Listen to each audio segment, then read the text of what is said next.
स्वागत है हमारे YouTube चैनल पे। और आज हम बात करेंगे J1 J2 और CTF 1 2 3 के बारे में। दोनों में क्या डिफरेंस है, उनकी कहाँ पे उनकी लोकेशन है और कैसे मैनुअली ऑपरेट करते हैं, ये सब हम बातें करेंगे। तो ये J2 हो गया। तो पहले तो J1 की लोकेशन, J1 की जो लोकेशन है वो है HT1 में, और J2 की जो लोकेशन है वो है HT3 में। HT1 में भी कहाँ पे, BA1 पैनल पे, और इसकी लोकेशन है BA2 पैनल पे। ठीक है। और इसको जो सप्लाई मिलती है वो मिलती है EP1 को, EP1 से, और इसको जो सप्लाई मिलती है वो मिलती है EP2 से। इतना आप समझ गए। तो अब इसके ऊपर क्या होता है, J1 J2 के ऊपर एक मैनुअली एक हैंडल लगा होता है जिसकी 3 पोजीशन होती है, बीच में, ऊपर और नीचे। J1 J2 काम कैसे करता है, जब हम MPJ से डायरेक्शन देते हैं, जब MPJ, ये मान लीजिए अपना लोको है, ये इसकी केब 1 है, ये केब 2 है। ठीक। तो जब हम MPJ से डायरेक्शन देंगे, जैसे मान लीजिए केब 1 से, तो अगर अपना लोको की डायरेक्शन हम केब 1 की तरफ लोको चलेगा, केब 1 से फॉरवर्ड की तरफ डायरेक्शन देंगे, या फिर केब 2 से रिवर्स की तरफ डायरेक्शन देंगे, मतलब लोको अगर केब 1 की साइड चल रहा है तो ये जो J1 J2 होंगे ये ऊपर की तरफ रहेंगे हैंडल। ठीक है। और अगर लोको की डायरेक्शन केब 2 की तरफ है तो ये हैंडल रहेंगे नीचे की तरफ। समझे। अगर केब 1 की तरफ फॉरवर्ड जा रहा है लोको तो ऊपर की तरफ हैंडल, अगर केब 2 की तरफ जा रहा है लोको तो ये हैंडल रहेंगे नीचे की तरफ। ठीक है। मान लीजिए हम केब 1 से वर्किंग कर रहे हैं और हमने रिवर्सर MPJ को फॉरवर्ड में रखा तो ये ऊपर की तरफ रहेंगे। अगर हम केब 2 से वर्किंग कर रहे हैं, इसको हमने फॉरवर्ड में रखा तो हैंडल रहेंगे नीचे की तरफ। ठीक है। ये अपना हो गया क्लियर। उसके बाद में क्या है कि इसको मैनुअली ऑपरेट कैसे करते हैं। इस J1 से सप्लाई मिलती है 3 ट्रैक्शन मोटरों को, ट्रैक्शन मोटर 1 2 और 3 को, और J2 से जो सप्लाई मिलती है, J2 से सप्लाई मिलती है ट्रैक्शन मोटर 4 5 और 6 को। ठीक। तो अगर इसको मैनुअली ऑपरेट करना है तो इस हैंडल को हम हाथ से भी ऊपर या नीचे कर सकते हैं, या डेड लॉक को बनाना है तो इसे बीच में कर सकते हैं। बीच में करने, मैनुअली ऑपरेट करने के लिए या बीच में डेड लॉक को बनाते टाइम बीच में करने के लिए हमें क्या करना है, लॉक को ग्राउंड करना है। उसके बाद EP1 कोक को बंद करना है, इस EP1 कोक को बंद करना है।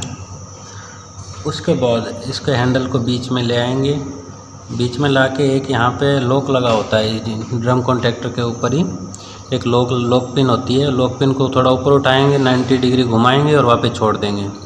उसके बाद क्या होगा कि ये लॉक हो जाएगा, फिर EP1 को खोल देंगे। ठीक है। इसी तरह हमें J2 को भी ऑपरेट कर सकते हैं। अब बात करते हैं CTF की, और उसके बाद देखेंगे इन दोनों में डिफरेंस क्या है।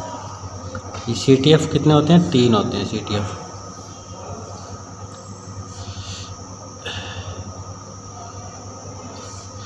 CTF 1, CTF 2, CTF 3। ठीक है, 3 CTF होते हैं। CTF 1 से सप्लाई मिलती है ट्रैक्शन मोटर 1 और 2 को, CTF 2 से मिलती है 3 और 4 को, और CTF 3 से मिलती है 5 और 6 को। इसमें हैंडल की 3 पोजीशन होती है, लेकिन CTF में सिर्फ 2 ही पोजीशन होती है, या तो ऊपर रहेगा या नीचे रहेगा। बीच में हम इसे सेट नहीं कर सकते, या तो ऊपर रहेगा हैंडल, मैनुअली हैंडल, या नीचे रहेगा। तो ये कैसे काम करता है, जब हम MP जो अपना मास्टर कंट्रोलर है उससे ट्रैक्शन देंगे तो इसका हैंडल रहेगा ऊपर की तरफ, और जब डायनामिक ब्रेकिंग करेंगे, डायनामिक ब्रेकिंग तो हैंडल रहेगा नीचे की तरफ। ट्रैक्शन देंगे तो हैंडल ऊपर की तरफ। डायनामिक ब्रेकिंग करेंगे तो हैंडल नीचे की तरफ। अब कई लोगों में डायनामिक ब्रेकिंग काम नहीं कर रहा होता है, तो हम उसमें क्या करते हैं कि इसको ऊपर की तरफ करके इसको किसी वायर से, प्लास्टिक की वायर से बांध देते हैं। ठीक है, तो ये तो एम्पी से ऑपरेट होता है, ये एम्पी जैसे होता है। इसलिए डायरेक्शन, जिस डायरेक्शन में लोको चलेगा उसके हिसाब से सेट होगा। ये सेट होगा कि हम ट्रैक्शन दे रहे हैं या फिर डायनामिक ब्रेकिंग कर रहे हैं, उसके हिसाब से। तीनों का सेम ही है। जब ट्रैक्शन देंगे तो हैंडल ऊपर की तरफ, ट्रैक्शन नहीं देंगे तो हैंडल, डायनामिक ब्रेकिंग करेंगे तो हैंडल नीचे की तरफ। उसके बाद इनकी लोकेशन कहाँ होती है? ये होता है ST1 में, ये होता है ST3 में, ये होता है ST3 में। ठीक है, इसमें ये होता है BA1 पैनल पे, ये होता है BA2 पे, ये होता है BA4 पे। ठीक, और ठीक ऐसे ही EP से इसको, EP से इसको सप्लाई मिलती है, इसको EP1 से, इसको EP2 से, इसको EP3 से। ठीक है, तो समझ में आ गया कैसे ये काम करेगा। जब हम ट्रैक्शन देंगे, नोच अप करेंगे तो ये हैंडल ऊपर की तरफ, डायनामिक ब्रेकिंग करेंगे तो हैंडल नीचे की तरफ। ठीक है, उसके बाद में अब दोनों में डिफरेंस क्या क्या हुआ? पहला डिफरेंस तो ये यहाँ पे हम रख लेते हैं J1 J2, यहाँ पे CTF 1 2 और 3। J1 J2 में क्या डिफरेंस हुआ कि ये 2 होते हैं, दूसरी बात ये होते हैं 3, 1 2 3। ठीक है, एक डिफरेंस तो ये हो गया। दूसरा, ये MPJ के हिसाब से ऑपरेट होते हैं, ये होता है MP के हिसाब से। मतलब MPJ से हम डायरेक्शन सेट करते हैं ना लोगों की, तो उससे तो J1 J2 होगा, और MP से, मास्टर कंट्रोलर से हम नोच अप या डायनामिक ब्रेकिंग करेंगे तो CTF 1 2 3 ऑपरेट होगा। तीसरा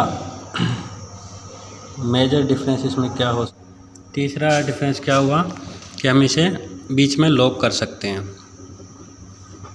और इसे हम बीच में लॉक नहीं कर सकते। ठीक है, तो आप समझ गए होंगे MPJ और ये सब क्या है। J1 J2 का काम होता है डायरेक्शन देना, मतलब अगर केब 1 की साइड लोको चलेगा तो J1 J2 का हैंडल ऊपर की तरफ रहेगा, नीचे अगर ये J2 केब 2 की तरफ चलेगा तो नीचे की तरफ रहेगा। बीच में डेड लोको में हम रखते हैं। ठीक है, इसमें क्या है, जब हम ट्रैक्शन देंगे तो हैंडल ऊपर की तरफ, डायनामिक ब्रेक करेंगे तो हैंडल नीचे की तरफ।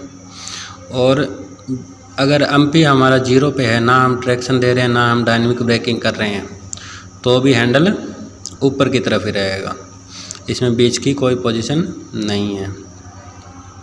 ठीक है, यही था आज के वीडियो में, और इनकी लोकेशन हमने बता दी कहाँ कहाँ पे होती है।